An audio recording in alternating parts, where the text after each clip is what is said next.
전해오는 우화 한 가지를 소개하겠습니다. 우화라는 것은 이솝 우화처럼 교훈을 담은 비유로 하는 이야기를 우화라고 합니다.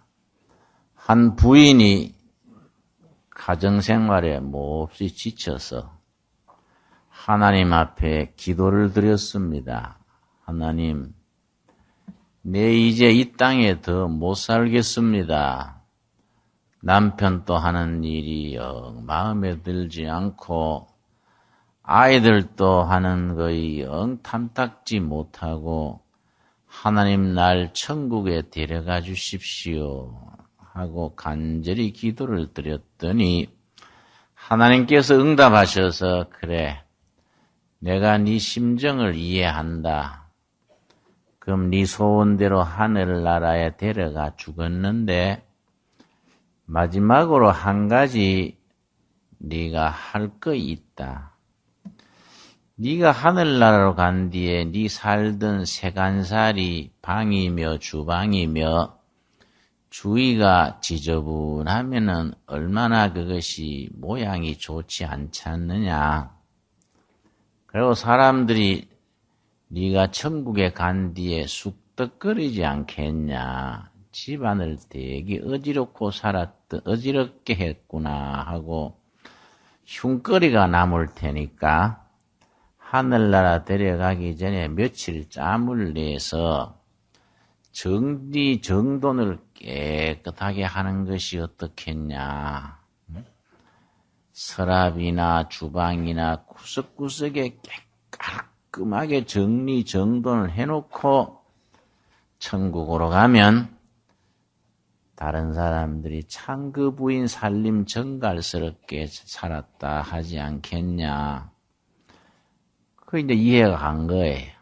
하나님 지가 며칠 날 잡아가지고 정돈을 깨끗이 하겠습니다. 그러고서는 그날부터 아주 작심하고 왼종일 구석구석을 깔끔하게 정리했습니다. 3일 뒤에 하나님께서 오셔서 너 참 정돈 잘했구나. 그런데 하늘나라 가기 전에 한 가지 더 할 게 있다. 너가 하늘나라 간 뒤에 자녀들이 참 우리 어머니 우리를 사랑해 줬고 참 좋은 어머니였다 그 생각이셔야지. 우리 어머니는 밤낮 짜증내고 그래서 그렇게 인상이 남아서 되겠냐. 며칠 시간을 더 줄 테니 아이들한테 최선을 다하고 아이들한테 좋은 이미지를 남기고 천국 가는 게 어떻겠냐. 그러니까 그 부인이 역시 옳게 여겨서 하나님 제가 마지막 며칠 아이들한테 정성을 쏟겠습니다. 그래서 그날부터 아이들한테 최선을 다했습니다. 그러기를 사흘을 하니까 벌써 아이들이 표정이 밝아지고 아이들이 아주 명랑해지고 집안 분위기가 달라지는 겁니다. 세 번째로 하나님께서 다시 사흘 뒤에 오셔서 네가 이제 천국 갈 때가 됐는데 한 가지만 더 하는 게 어떻겠냐? 하나님 뭐입니까? 그러니까 네 남편이 네가 하늘나라 간 뒤에 장례식에서 아이고 참 좋은 아내가 하늘나라 먼저 갔다 생각해야지 속으로 앓던 이가 빠진 듯이 시원하다 이런 생각해서 되겠냐? 그러니 네 남편한테 최선을 다하고 참 좋은 아내였다는 추억을 남기고 가는 게 안 좋겠니? 그러니까 하나님 그 말씀이 맞습니다. 제가 며칠간 남편한테 정성을 쏟아보겠습니다. 이래서도 3일을 남편한테 아주 마음을 먹고 뭐 며칠만 하면 되니까 최선을 다해서 남편을 이렇게 받들어 줬습니다. 그러느라고 9일이 지난 거지요. 9일 뒤에 하나님께서 오셔서 그래 이제 천국에 가자. 이제 천국에 갈 때가 됐다. 그러니까 그 부인이 따라 나서면서 하나님, 근데 우리 집안이 천국처럼 되었구만요. 이 어쩐 일일까요? 집안도 구석구석 깨끗하게 정리되어 있고 아이들도 명랑하고 밝은 표정이고 남편도 싱글벙글 옛날 남편이 아니라 이 말이지요. 우리 집안이 천국처럼 된 거구만요. 그러니까 하나님께서 그래 네가 9일 동안 가꾸어 온 천국이 아니냐. 네가 9일 동안 이렇게 가꾸어서 천국으로 바뀐 거야. 그러니까 그 부인이 하나님 그러면요. 천국이 좋은 곳이기는 하지만은 나중 가도 되니까 여기만 남아가지고 우리 집안을 천국으로 계속 가꾸어 나갈랍니다. 천국에는 나중에 가지요. 네 생각이 바뀌었구마요. 내 집안을 천국으로 가꾸는 일에 내가 이어서 남을랍니다. 그러니까 하나님께서 너 참 생각 잘했다. 천국을 가꾸어 가는 데는 대가를 치러야 하느니라. 네가 겸손하고 수고하고 정성을 쏟으면 거기에 천국이 가꾸어지는 거야. 하고 하나님께서도 협조하게 가셨다는 이야기입니다. 여러분 비유로 나온 우화지만은 참 의미심장한 거지요. 우리가 사는 자리를 천국으로 가꾼다는 것. 매사에 정리정돈하고 자식들한테도 정성을 쏟고 남편한테 아내한테 최선을 다해서 그렇게 받들면은 그것이 천국으로 가꾸어 가는 거이라는 겁니다. 여러분 오늘 본문 말씀 사도행전 9장 32절부터 35절 사이의 말씀을 보면은 베드로가 루따라는 지방으로 갔는데 거기에 애니야라는 8년 된 중풍병자가 있었습니다. 그러니까 고혈압으로 쓰러져서 8년간 누워있는 환자가 있었습니다. 베드로가 그 사람의 마음을 다 꿰뚫어 보고서는 애니야에게 이르기를 예수 그리스도께서 그대를 낫게 하고자 하시니 일어나 네 자리를 정돈하라. 8년간 고혈압으로 쓰러져서 누워 있었으니 자리가 얼마나 지저분하고 산만하겠습니까? 베드로가 이르기를 예수 그리스도께서 그대를 낫게 하고자 하시니 일어나 정돈하라. 저는 이 말이 참 읽을수록 실감이 나요. 네 자리를 일어나서 정돈하라. 여러분 우리들이 집안이든 자기 서랍이든 자기 찬장이든 어디든 사무실이든 정리정돈하고 산다는 게 참 중요하지요. 우리 교인들이 그런 거 신경 쓸 건 뭐 있나? 찬양하고 기도하고 신앙생활 잘하면 되지 정리정돈까지 뭘 그게 신앙과는 관계 없는 거 아니냐? 그런 생각하기가 쉽습니다. 여러분 마음 속에 있는 질서가 밖으로 드러나는 거이고 마음 속에 정신적으로 영적으로 정리정돈되어 있는 사람이 환경도 정리정돈하게 돼 있는 거이지요.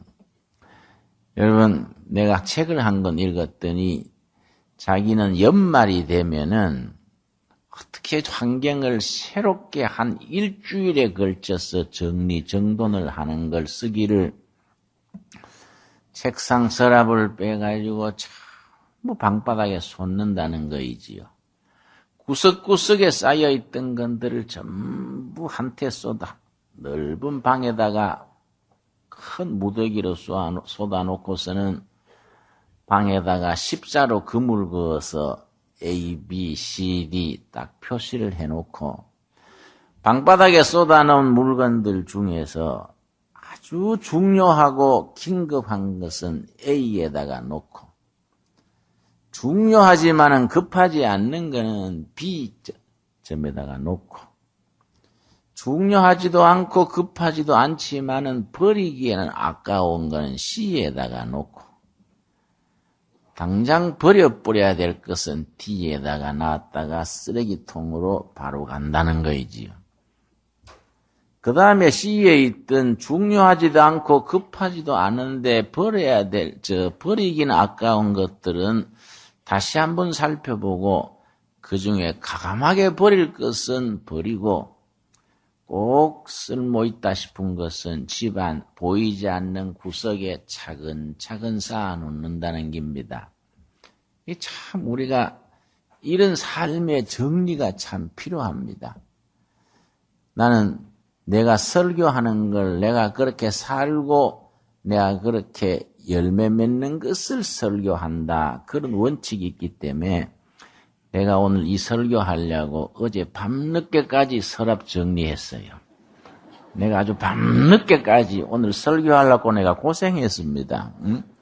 내가 아무것도 안 하고 내 서랍은 쓰레기통 비슷하게 해놓고 이런 말 하면은 그거는 속과 겉이 너무 다르기 때문에 내가 정리했습니다. 정리하다가 남는 것은 이번 구정 명절 기간에 철저히 정리하려고 합니다. 내가 오늘 특별히 이 말씀 여러분한테 드리는 것은 이제 이번 주간의 구정 명절 기간입니다. 명절 기간을 여러분 내 주위 환경을 정리정돈하는 일에 투자하시기를 바랍니다. 여러분 이것이 우리 신앙생활에 어떻게 관계가 있느냐 하면은 창세기 1장 1절 보겠습니다. 창세기 1장 1절 말씀. 1장 1절 말씀. 태초에 하나님이 천지를 창조하시니라. 우리 성경을 좀 깊이 읽을 필요가 있는 것이 이런 부분입니다. 태초에 하나님이 천지를 창조하셨는데 우리가 오해를 하기를 말씀으로 창조했다 그래서 그냥 옛날 도깨비 부자빵마 이야기 생각나시지요. 우리 어릴 때 동네 어른들한테 얘기를 들었는데 도깨비가 부자빵마를 가지고 뚝딱 집 나오느라 뚝딱 그럼 집이 탁 나오고 남종 나오느라 뚝딱 그러면 남종이 나오고 비단 옷 나오느라 뚝딱 그럼 비단 옷 나오고 그런 얘기 들으면서 자랐습니다. 하나님이 말씀으로 천지를 창조하셨다니까 하나님이 천지 창조를 입으로 그렇게 창조하신 것으로 오해를 합니다. 그러나 천지를 창조하시느라 할 때 창조란 말이 요점입니다. 히브리 말로 바라인데요.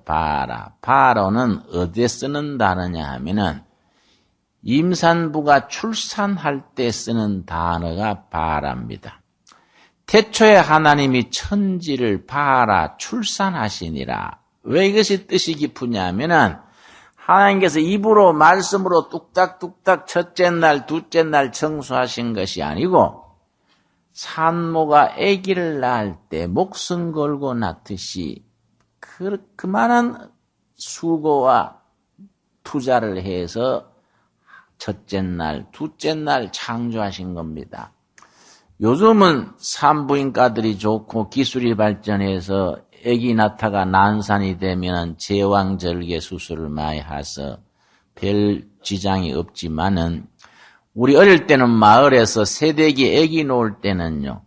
방문 닫고 들어가기 전에 대돌에 고무신을 한번 만져보고 들어갔습니다. 내가 살아나와서 이 고무신을 다시 신을 수 있으려나.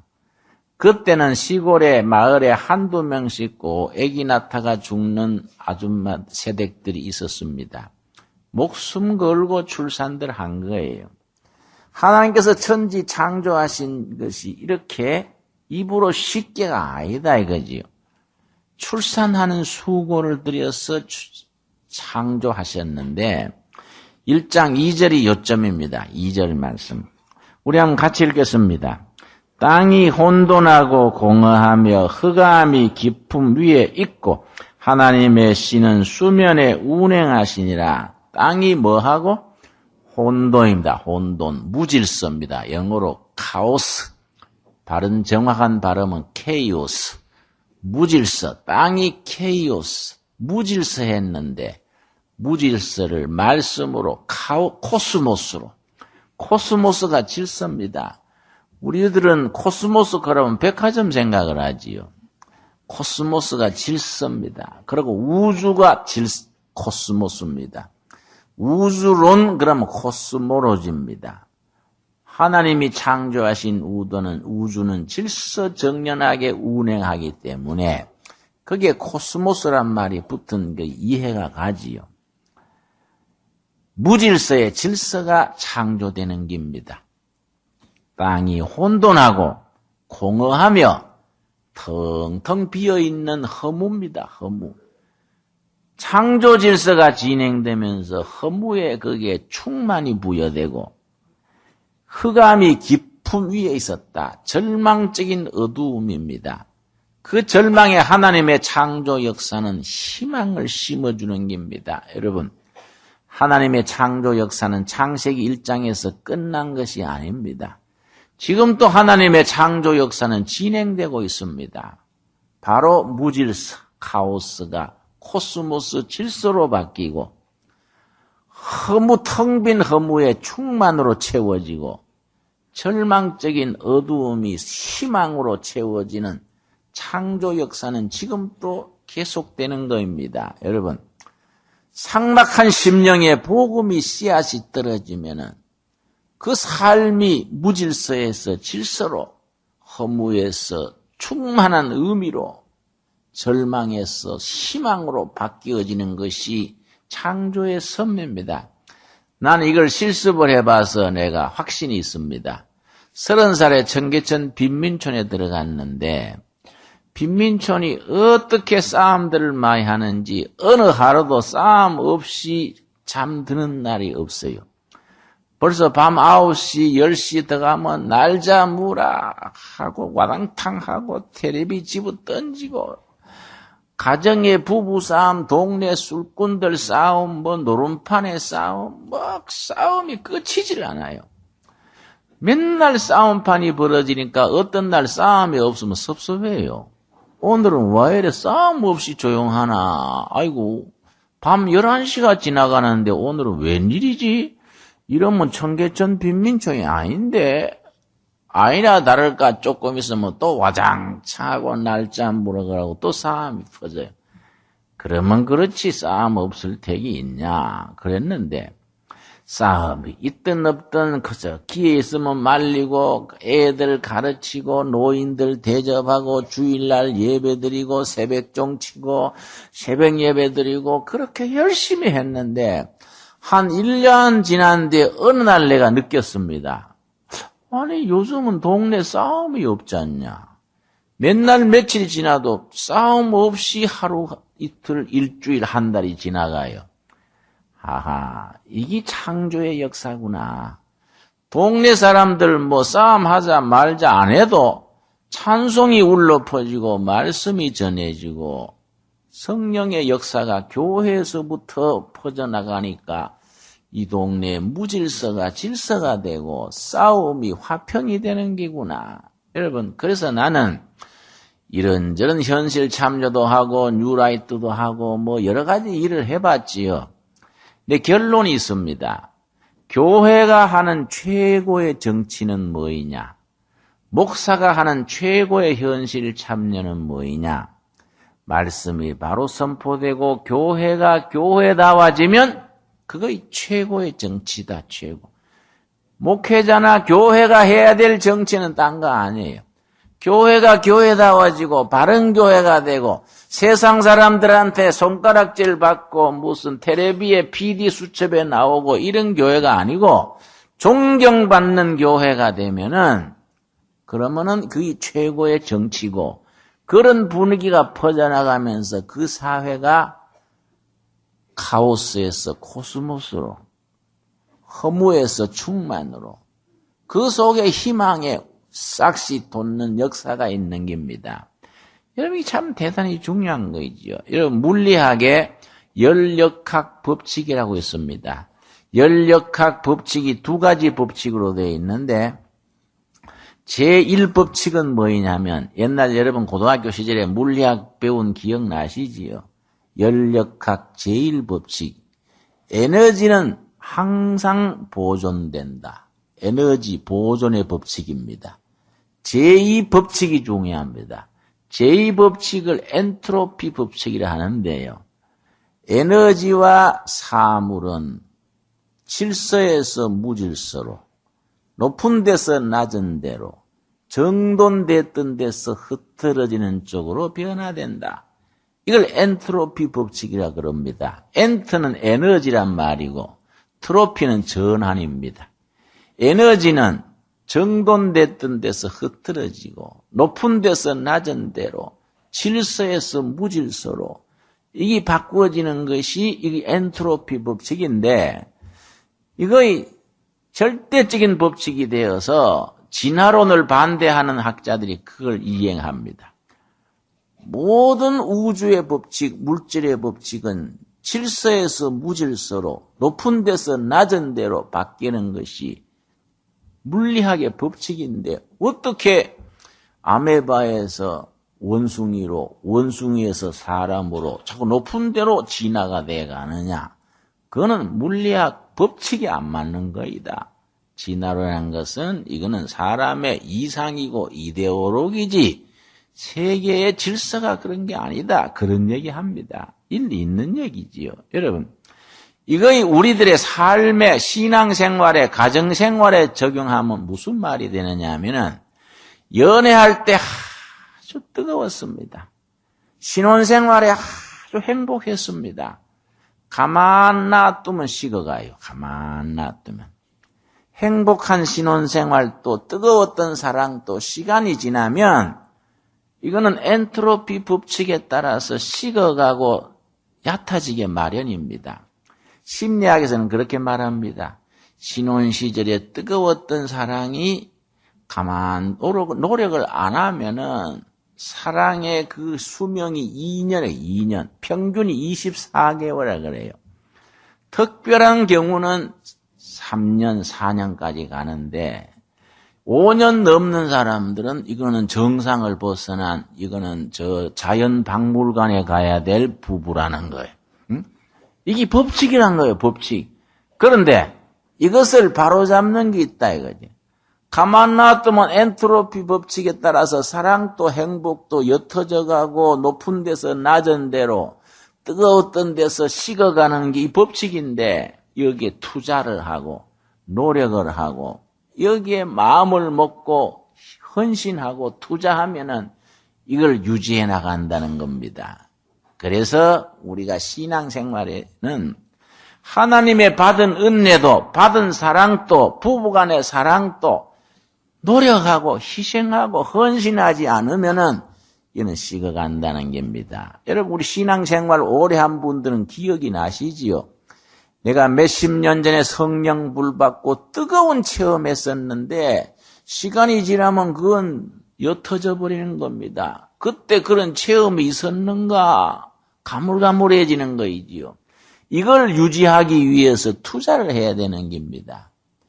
매일 말씀 읽고 기도 생활하고 영적인 묵상을 하고 계속 수고하고 노력을 해서 받은 은혜가 유지되고 이게 철저한 자기 투자를 함으로써 높은 단계로 올라간다는 겁니다. 그런데 우리가 보통 안 그렇지 않습니까?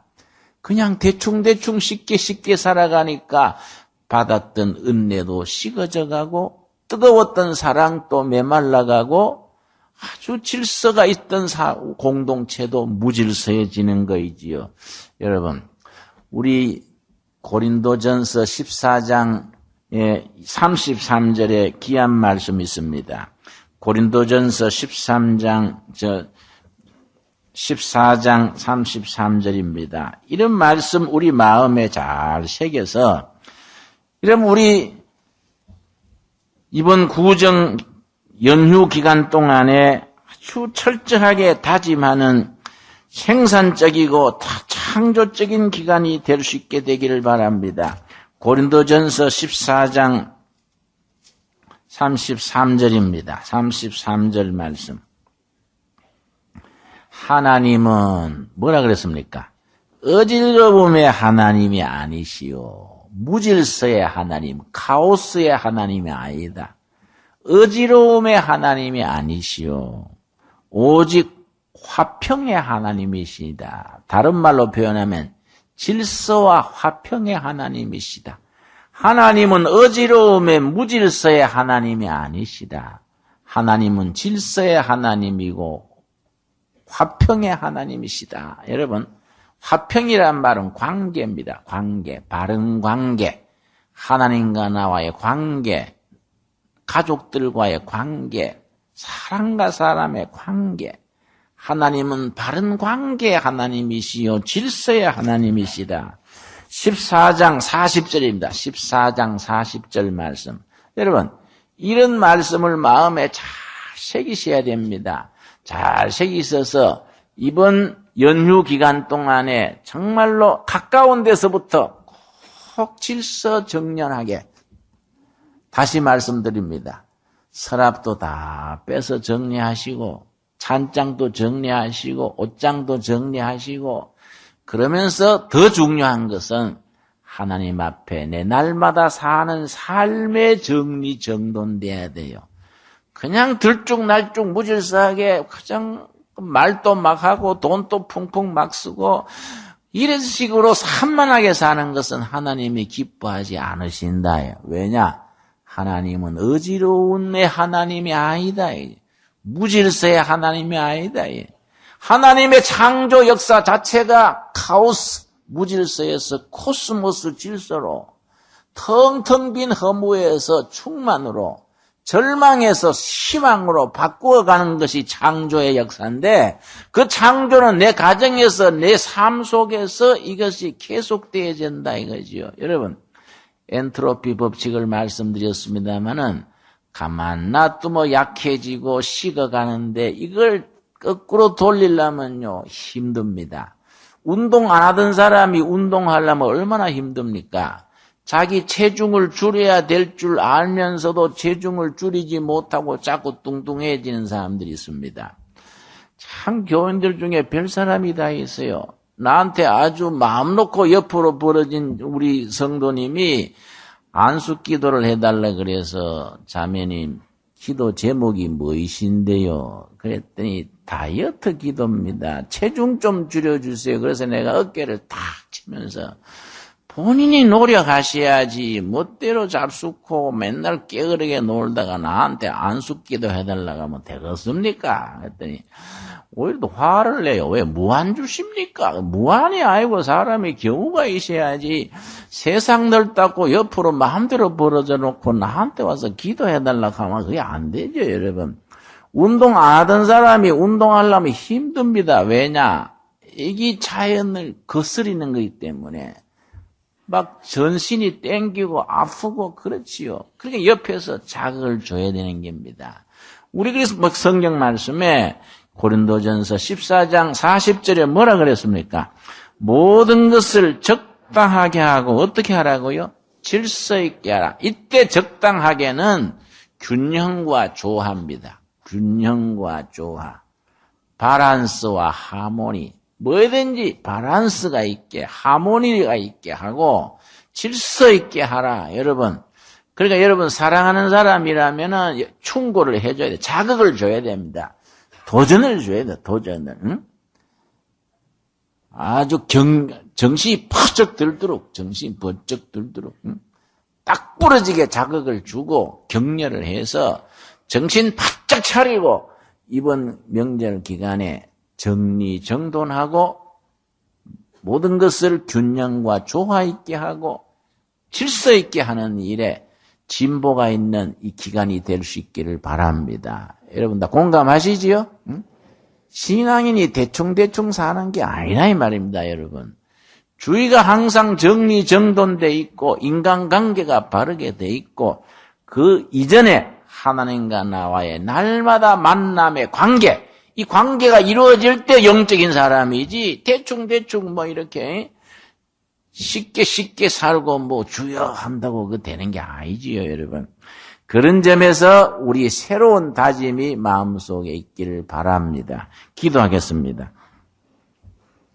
주님, 은혜를 감사드립니다. 우리의 하나님, 사랑의 하나님은 어지러움의 무질서의 하나님이 아니시요 질서와 화평의 하나님이라 하셨습니다. 모든 것을 균형과 조화가 있게 적당히 하고 질서대로 하라는 말씀 우리가 아멘으로 응답게 하여 주시옵소서. 베드로가 루다에서 중풍병으로 8년간 누워있어 삶의 자리가 서지러워진 애니야를 향하여 예수 그리스도께서 그대가 낫기를 원하시니 일어나 정돈하라는 말씀, 우리들에게 영혼 깊이 주시는 말씀으로 받게 하여 주시옵소서. 하나님의 창조의 역사가 오늘도 무질서 혼돈에서 질서를 부여하시고 텅텅 빈 허무에서 의미에 충만한 의미를 부여하시고 절망적인 어두움에서 희망을 창조하시는 창조의 섭리를 믿어 흔들림 없게 하옵소서. 예수님 이름 받들어 기도드렸사옵나이다. 아멘.